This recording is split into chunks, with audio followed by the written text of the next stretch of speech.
Olá, meu nome é Eric Contarini e este é o canal Ler é Vivenciar, um canal que está nascendo agora e precisa da ajuda de vocês, então, por favor, deixe seu like, inscrevam-se no canal e ativem o sininho.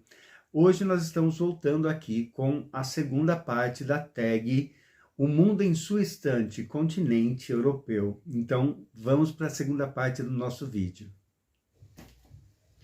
Bom, da Irlanda já passamos para a Islândia, agora vamos para a Itália, e aí da Itália, gente, eu vou trazer algo mais óbvio mesmo. Eu não queria trazer os menos óbvios, que eu não gosto tanto, então vou trazer o mais óbvio, que é a Divina Comédia, que todo mundo conhece, Dante Alighieri.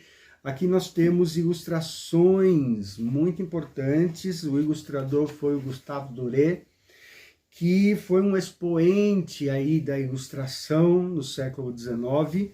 Essa edição é de 1955, então ela tem já, não sei se eu vou conseguir fazê-los ver, de 1955, então essa edição é bem mais velha do que eu, ela tem 67 anos, eu comprei porque é uma aquisição inestimável, né, e com as ilustrações do Gustave Doré. Pois bem, e todo mundo conhece, sabe que a Divina Comédia é dividida em inferno, purgatório e paraíso. E aí nós temos, curiosamente, inclusive, o Dante Alighieri, ele vai ser guiado pelo poeta Virgílio, que era uma grande admiração do Dante Alighieri.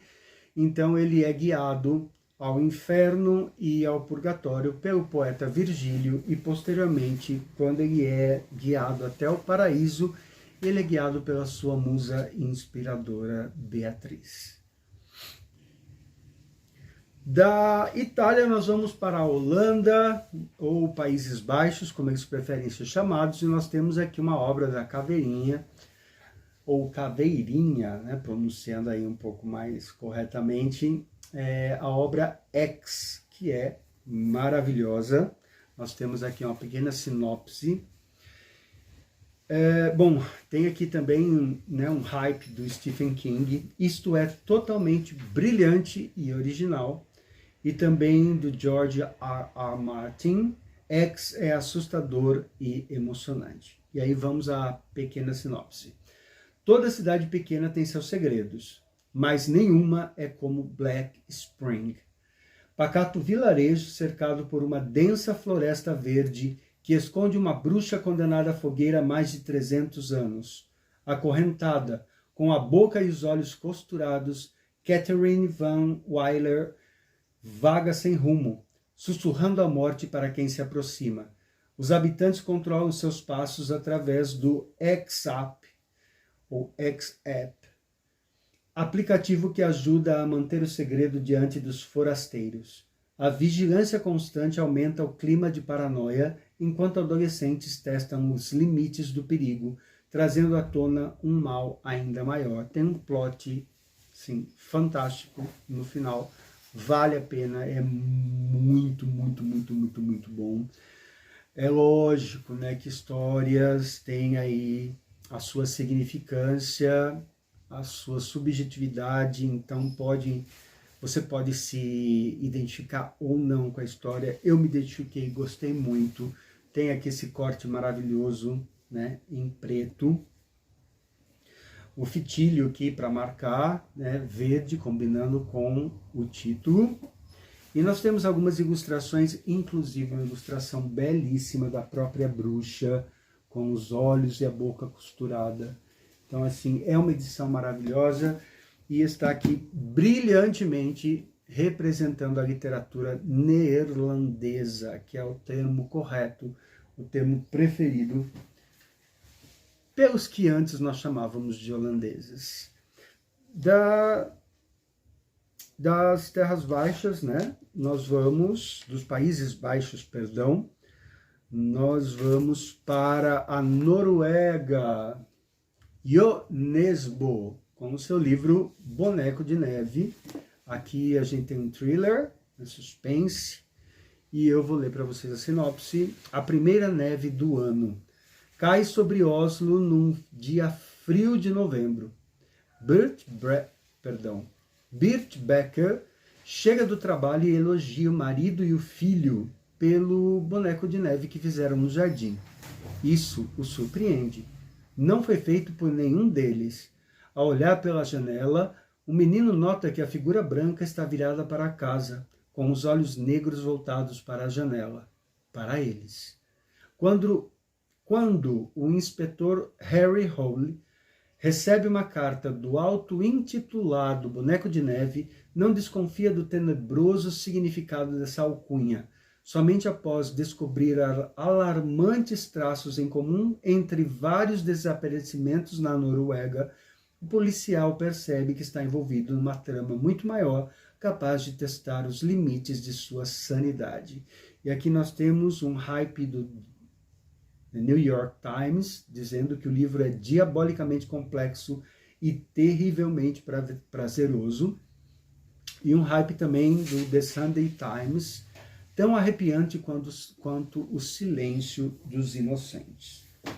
Da Noruega nós vamos para a Polônia, e para representar a Polônia eu tenho apenas The Witcher. Então nós temos The Witcher, o último desejo, do Andrzej Sapkowski, representando aqui a literatura polonesa.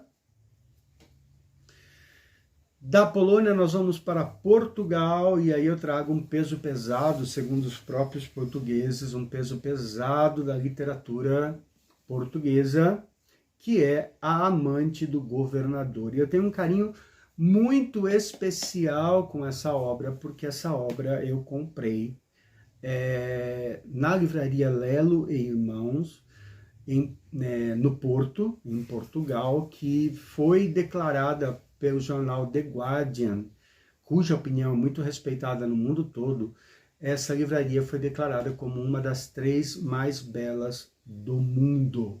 Livraria, não biblioteca, livraria. Então ela é uma das 3 livrarias mais belas do mundo, e realmente valeu a pena conhecê-la. Eu comprei esse livro lá nela e vou ler para você um pouquinho da sinopse.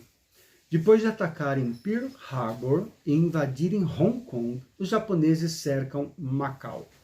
Com o inimigo às portas, o novo governador Arthur Teixeira tem de enfrentar a maior ameaça ao Império Português durante a Segunda Guerra Mundial. Diante dele está o coronel Sawa, o violento chefe do Kempeitai, que ameaça invadir a colônia portuguesa na China. Para salvar Macau, o governador conta apenas com o seu engenho e a ajuda de um punhado de homens e mulheres, incluindo a própria concubina do coronel Sawa, a chinesa Lian Hua. E tudo se complica, no entanto, quando ele se apaixona por ela. Amor e guerra no choque de impérios. A Macau dos juncos e das sampanas, dos cassinos e do ópio, do Real Senado e da Praia Grande, do Fete Siulau, do Grêmio Militar e do Clube de Macau, do Porto Interior e da Porta do Cerco, dos riquexós, dos contrabandistas chineses e das dançarinas russas, do Mahjong e da corrupção, do patuá, das canções de arte carneiro e dos jogos de hóquei na caixa escolar, e dos refugiados, dos bombardeamentos e da fome. Baseado em acontecimentos verídicos, a amante do governador resgata os dias de Macau sob cerco japonês e mostra como Portugal manteve a única bandeira ocidental hasteada no Extremo Oriente durante toda a Segunda Guerra Mundial. O grande romance português está de volta, com a assinatura de José Rodrigues dos Santos, o mestre das nossas letras. Um peso pesado da literatura lusófona. História, França. Pois bem, vale a pena ser lido. Eu não o li ainda, está na fila, obviamente. Há tanta coisa para se ler no mundo antes de morrer e a fila é enorme. Gente, de Portugal nós vamos para a Rússia, e aqui eu trouxe um dos maiores escritores do mundo, Fyodor Dostoiévski, com Crime e Castigo, uma edição muito linda. Eu tenho várias edições desse livro, e aí eu resolvi trazer aqui a mais recente e mais bonita, na minha opinião, na minha humilde opinião, que é essa edição em capa dura da Suma de Letras. Crime e Castigo é um daqueles romances universais que, concebidos no decorrer do romântico século XIX, abriram caminhos ao trágico realismo literário dos tempos modernos, contando nele a soturna história de um assassino em busca de redenção e ressurreição espiritual. Dostoiévski chegou a explorar, como nenhum outro escritor de sua época, as mais diversas facetas da psicologia humana, sujeita a abalos e distorções, e desse modo criou uma obra de intenso valor artístico, merecidamente cultuada em todas as partes do mundo.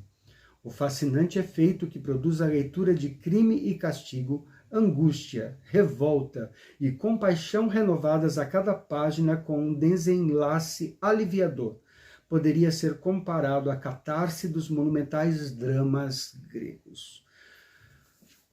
Eu fui surpreendido esta semana por um aluno de 10 anos lendo Crime e Castigo.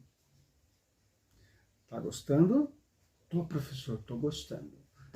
Mas ele está fazendo uma leitura pausada, ele intercala com outros livros, que é um tanto quanto denso para alguém de 10 anos, mas ele está ali firme e forte na leitura e ele acha que é assim mesmo, ele tem que se desafiar. Que bárbaro, que bárbaro.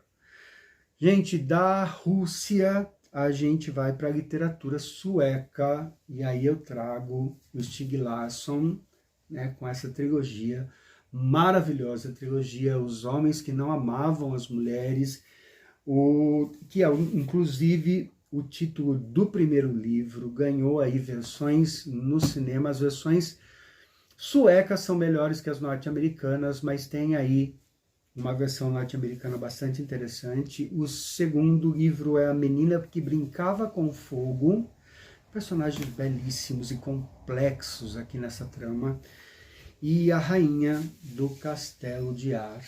Então, gente, para quem não leu, eu recomendo. Se não assistiu o filme, se não assistiu a trilogia sueca, né, os filmes suecos, antes de fazê-lo, leia a obra que deu origem, a obra que inspirou, que é absolutamente fantástica.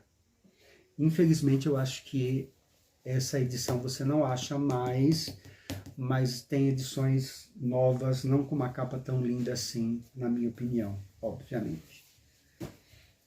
Bem, da Suécia, a gente vai para o último país representado. Afinal de contas, eu não tenho literatura absolutamente de cada país da Europa, então o último país representado aqui na minha biblioteca é a República Tcheca, e aqui eu trago, então, primeiro algo meio óbvio, que é Franz Kafka, com A Metamorfose. Essa é uma edição em espanhol, então sempre que eu compro algo no país de origem, eu compro em espanhol, porque o inglês não é uma língua que eu consiga ler com fluidez, mas o espanhol eu leio com fluidez. Eu comprei numa livraria que fica na casa onde morou Franz Kafka. Então, dentro do Castelo de Praga, há ali uma série de casinhas onde moravam os arqueiros, né, há muito tempo atrás, e com o passar do tempo, quando o castelo foi tomando novos significados, novas funções, aquelas casinhas passaram a ser ocupadas por diferentes pessoas, inclusive uma delas foi ocupada por uma vidente que previu a queda de Hitler e por isso foi capturada, interrogada, torturada. Mas isso é uma outra história. Na casinha ao lado morava Franz Kafka e lá funciona uma livraria onde vende obras do autor, obviamente nas mais diversas línguas, e eu comprei para mim este aqui, né? Mora no meu coração, em espanhol, porque eu não dou conta do inglês, muito menos do tcheco. Agora, Tem aqui um representante menos óbvio, né, o Karel Čapek. Então nós temos aqui A Fábrica de Robôs, e eu não li ainda, mas segundo eu li sobre ele, é a primeira vez na história que a palavra robô aparece. Né? Então a palavra robô aparece pela primeira vez nesta obra tcheca do escritor Karel Čapek. E ele tem um outro livro, esse sim eu li até antes de ir para a República Tcheca, que é A Guerra das Salamandras. É fantasia, mas é uma fantasia crítica e mordaz. É muito interessante. E aqui eu vou ler apenas os hypes, porque o vídeo já está ficando enorme. É uma fantástica paródia dos múltiplos ismos do século XX, segundo The Washington Post. E aqui do New York Times diz que Čapek previu o dilúvio totalitário que invadiria a Europa poucos anos após o lançamento desse romance. Sua ironia profética ataca, acima de tudo, a cegueira e a ganância humanas. Ele publicou isso ali por volta de 36, logo depois se deflagraria na Europa a Segunda Guerra Mundial. Então ele escreveu A Guerra das Salamandras, quase que profeticamente descrevendo os eventos que tomariam a Europa. Então é um maravilhoso representante aqui da literatura tcheca. E, meus queridos, se você gostou, dê o seu like, não se esqueça de se inscrever no canal. Se já leu algum desses livros, comente aqui embaixo. Se ficou com vontade de ler, comente também. Se quer que eu faça uma resenha de um desses livros, comente aqui embaixo também. E com isso eu me despeço de vocês, meus queridos. Até o próximo vídeo.